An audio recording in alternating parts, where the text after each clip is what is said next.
Francisco López Landa, secretario general de México Unido contra la Delincuencia. Juan Francisco, mucho gusto, buenos días. Muy buenos días, Nino. Gracias por invitarnos. Secuestro, ¿qué nos puedes decir al respecto? Pues mira, las cifras que nosotros tenemos al alcance y ya están actualizadas a 2011, hay unas que pasan por el Sistema Nacional de Seguridad Pública, que son los reportes de secuestros tanto de todas las distintas entidades federativas, y el reporte oficial de 2011 habla de 1.152 secuestros en ese año. Pero esos son los secuestros que pasan por cifras oficiales. Conforme a nuestras expectativas o estimaciones en cifra negra, estaríamos más bien cercanos a los 10.000 incidentes a nivel nacional. O sea que es altísimo. Es altísimo, y otra cifra que tampoco pasa por estadística oficial, pero es motivo de algunas investigaciones del CNDH, y nosotros estamos haciendo una por nuestra cuenta, son los secuestros en materia de migrantes. La estimación ahí es de 20.000 al año. 20.000 secuestros al año en materia de migrantes. Porque no existen. Bueno, no existen... No existen ellos, porque claro, cuando llegan acá a nuestro país podemos hacer lo que se nos pegue la gana, porque decimos, total, no existen, nadie sabe de ellos. Así es. Pero... son seres invisibles. Y lo malo es que ya no pasa solamente de los que vienen de abajo, son migrantes nacionales también, o sea, les pegan por igual a nacionales como a extranjeros. También nos acompaña el día de hoy el diputado del PAN, licenciado Camilo Ramírez Puente, secretario de la Comisión de Justicia en la Cámara de Diputados. Camilo, mucho gusto, buenos días. Gracias, Nino, buenos días al auditorio. Pues gracias por la invitación nuevamente. Creo que este es un tema, pues, tú lo has mencionado, es un tema sensible, es un tema difícil. Creo que de una o de otra manera en el país cada ciudadano ha tenido conocimiento, si no en lo personal, ha tenido conocimiento de alguien cercano, de algún familiar, de algún vecino, de algún tipo de secuestro. De tal manera que creo que esto es dentro de la agenda que debe tener la autoridad federal, estatal y municipal como una prioridad. Nosotros más adelante en este mismo espacio creo que podremos profundizar sobre ello. ¿Denuncio o pago? Fíjate que esa es una disyuntiva muy importante. Yo te voy a comentar que solo aquellos que están en el problema saben en un momento dado qué es lo que van a decidir. La autoridad con las manos en la cintura te puede decir denuncia. La situación es que no están viviendo el problema en esa realidad, entonces tocará la conciencia, tocará la fortaleza personal de quienes lo están sufriendo para decidir si tienen la confianza en la autoridad o no, y si en un momento dado deciden pagar. Nosotros pensamos en la teoría y en el deber ser que debe ser una denuncia, porque verdaderamente esa es la forma de combatir este tipo de ilícitos, pero nunca podríamos supraponernos en la persona que lo está padeciendo. Creo que eso, aparte de ser una forma de resolver sin ponernos en los zapatos de quien lo está padeciendo, creo que es una forma un tanto indiferente o un tanto egoísta. Creo que ahí lo que debemos de procurar, y eso es lo que yo le recomendaría a quien lo padece, es que busque la asesoría de profesionales, de conocedores en este tema, que le puedan dar una aportación mayor para la toma de una decisión. Esto, obviamente, cada quien tenemos gente de nuestra confianza, gente en la que creemos firmemente que nos pueden dar una opinión madura. Yo apelaría más que todo a que sea gente con información la que tome esa decisión en ese momento. No podemos establecer una regla para todos. Hay un ejemplo cuando Alfredo Harp lo secuestran. Bueno, pues se decide a través de la familia y a través de Banamex contratar a los profesionales. Los profesionales no funcionaron, 104 días estuvo secuestrado y al final pagaron exactamente la cifra que habían solicitado. Entonces valió la pena 104 días. Yo creo que cada caso se debe ver de forma particular. También nos acompaña el día de hoy el doctor Samuel González, profesor de la Facultad de Derecho en la UNAM. Samuel, mucho gusto. Nino, un placer estar aquí contigo y con los colegas para abordar este tema tan complejo. En la parte personal, el secuestro para quien lo sufre es una de las peores tragedias, porque deja a la persona en un estado de vulnerabilidad tremendo. Es parte de un abuso de poder de quien tiene esa capacidad de secuestrar a otra persona y la somete, pero para las familias pues es una pérdida muy importante, un proceso de desgaste extraordinario en donde empieza desconfiando de algunos y luego termina desconfiando de todos. Es un proceso muy complejo el que pasa en las familias, y desde luego pues sí hay que acercarse a la gente que sabe, hay que ir con las organizaciones como la Organización México Unido contra la Delincuencia para tomar contacto con ellos para ver la experiencia, México S, alto al secuestro, en fin, la parte social aquí está.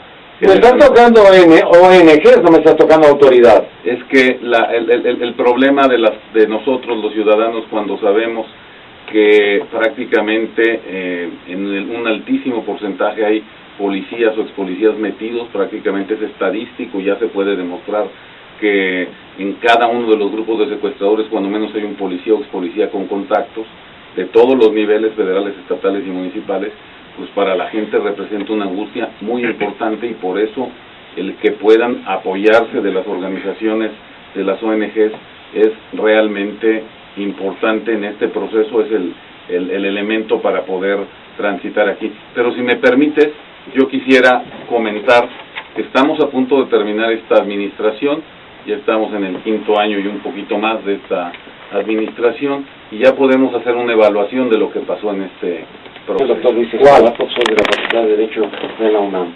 Luis, mucho gusto, buenos días. Sí, Luis Escobar Aubert. Mucho gusto, Nino, a ti, y un saludo a todo tu auditorio.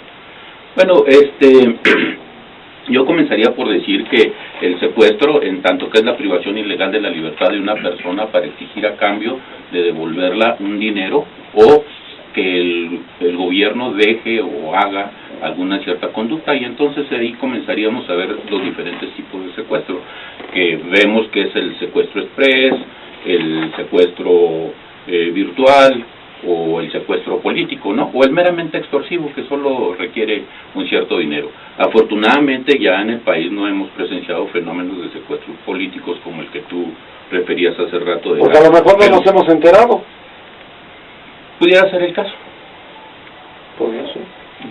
Pero el secuestro express, que es quizás el que tiene mayor cuantificación a la hora de que vemos estas cifras, que efectivamente tienes razón, Nino, no nos hemos podido poner de acuerdo con las cantidades de secuestros, no hay una cuantificación, una metodología y una base de datos confiable, pero la percepción apunta a que solo se denuncian 1 de cada 10 de los que suceden, y estamos hablando de cifras por arriba de 10,000. Se dice que en estimaciones, sobre todo de organizaciones de la sociedad civil, que se presentan 45, como tú decías hace rato, 47, sí, 45 al día, ¿no? Y tiene razón mi colega,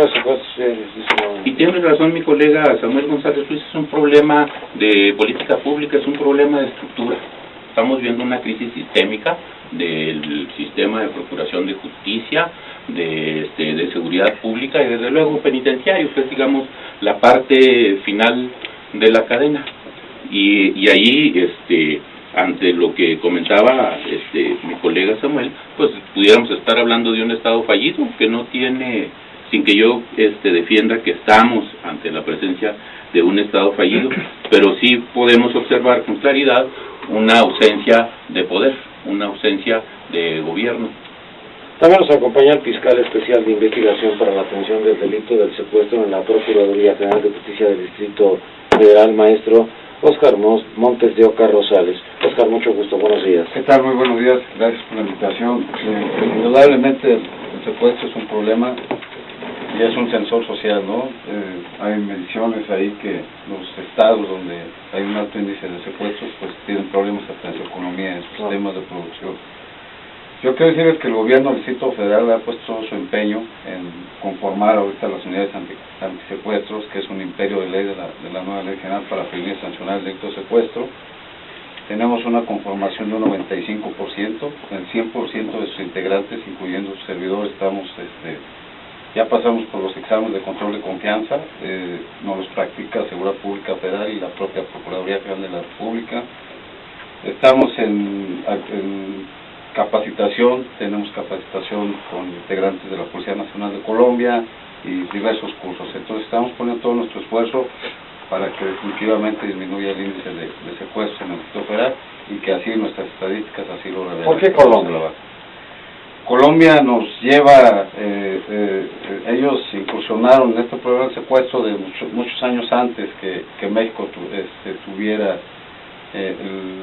la gravedad de ahorita, ¿no? Entonces ellos tienen la experiencia suficiente, han logrado disminuir significativamente el secuestro allá en Colombia, entonces tienen mucha experiencia policial, incluso en cuestiones de análisis y estudios profundos de cómo funciona el secuestro. Nos han trasladado sus experiencias aquí y hemos aprendido de ellas y algunas nos han dado resultados positivos.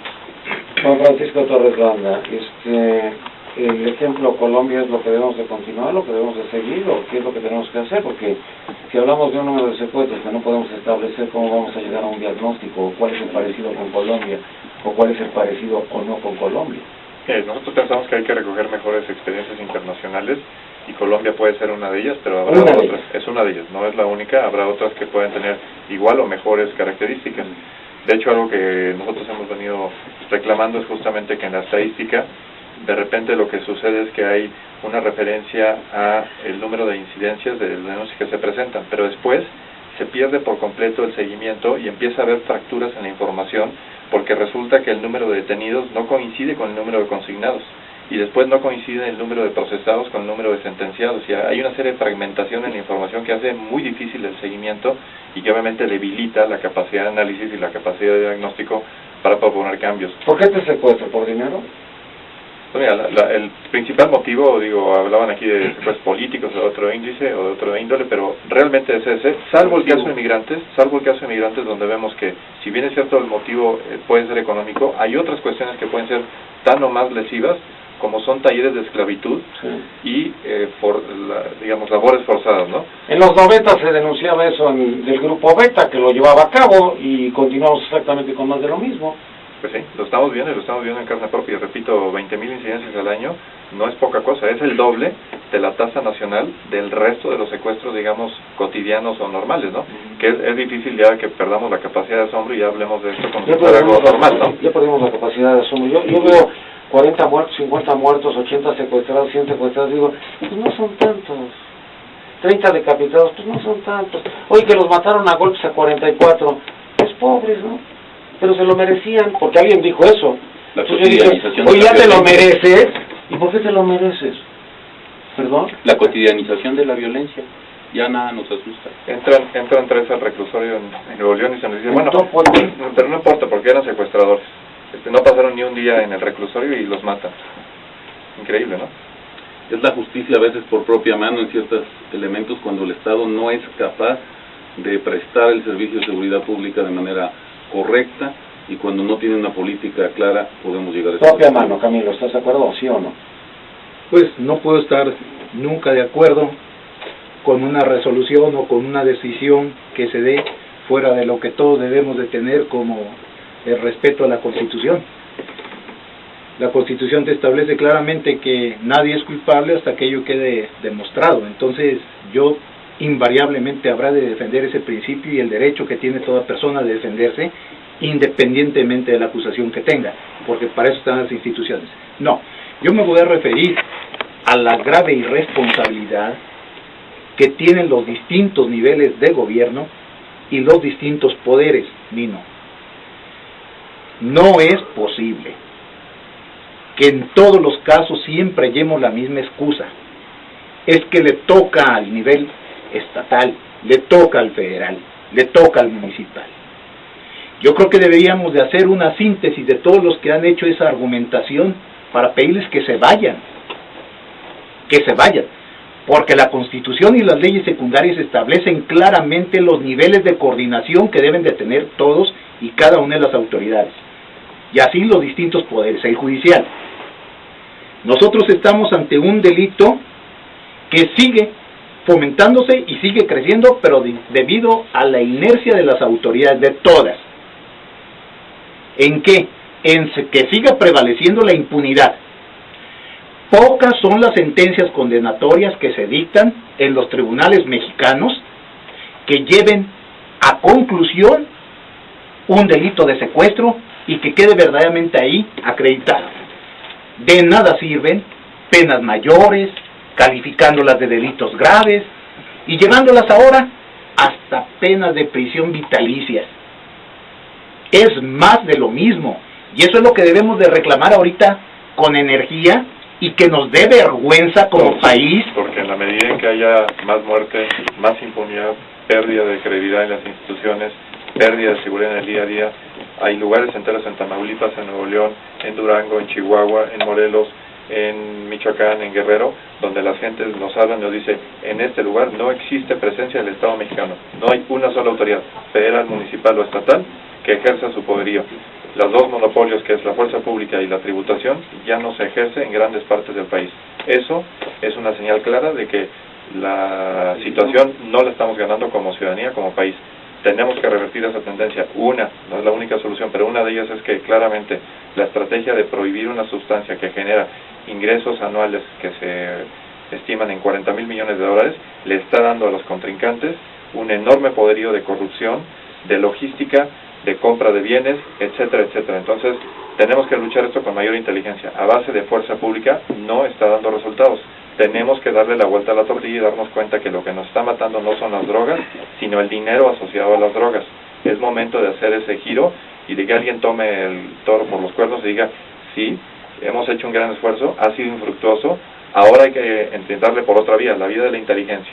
A ver, estamos hablando de las drogas, que ya ha aumentado el número de centros contra las adicciones, porque yo creo que todo el mundo quiere poner reclusorios, pero nadie habla de un mayor número de centros en contra de las adicciones.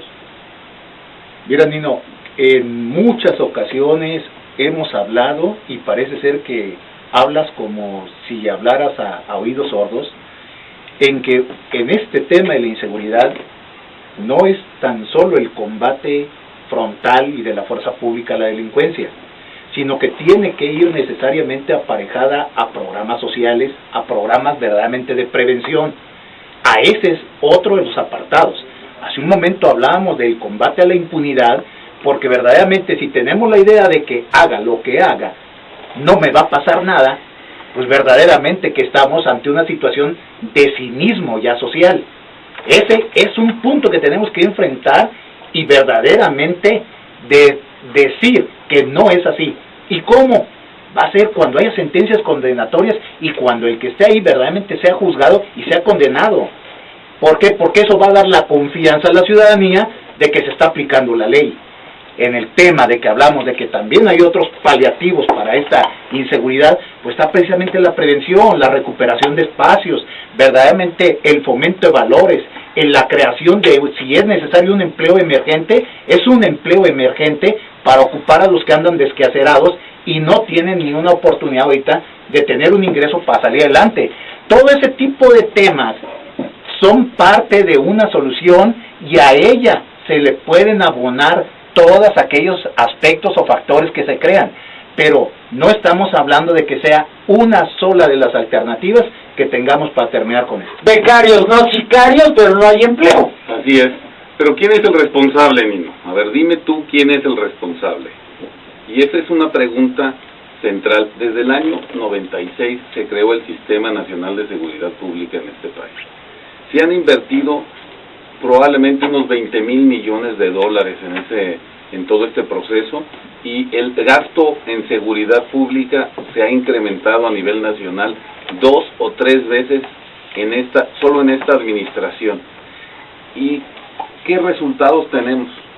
Pues que se siguen aventando la política, la bolita, diciendo es aquel, es este, yo no soy el responsable, las cárceles federales no están estallando, son las locales, sí, pero ¿quién echó a las personas a las cárceles locales? Pues lo que tú tienes aquí es una esquizofrenia, porque no se entiende cuál es el rol de cada autoridad para poder determinar con precisión qué hacer. Yo tendría que tener en este momento dentro del Sistema Nacional de Seguridad Pública un diagnóstico preciso de que cada vez que yo estoy deteniendo personas, sea por robo, que es el componente esencial, más del 80% a nivel del país tienen que ver con robos, a veces ni siquiera son robos violentos. El DF tiene 6,000 presos que por robo simple en las cárceles que robaron menos de 1,000 pesos. ¿Y cuánto le está costando eso a la ciudad? Muchísimo más dinero que el propio pago de la propia fianza, de la propia fianza. Esos 6,000 personas que tienen en los reclusorios se están capacitando ¿para qué? para subir en la pirámide, para ser secuestradores. Ya, basta, Es el momento de que entiendan. Pero yo te voy a decir por qué, Nino, perdóname que lo diga. ¿Cuál es el problema que está atrás? El costo de las campañas políticas. Porque si tenemos reglas políticas en donde todo se vale, nadie vigila, la fiscalía no consigna porque pues son puras cosas políticas, todos los partidos le meten lana de donde sea, pues ese es el resultado del caos.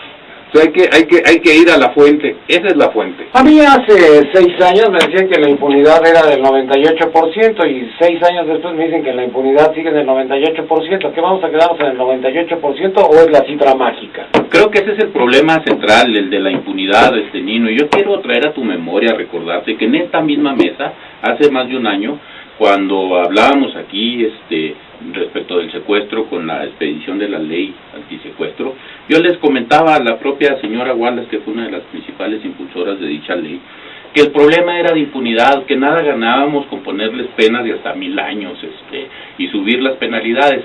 Y parte también de ese congestionamiento que tienen las prisiones obedece a que estamos mandando más gente con mayores penalidades y ya están obturando todos los espacios.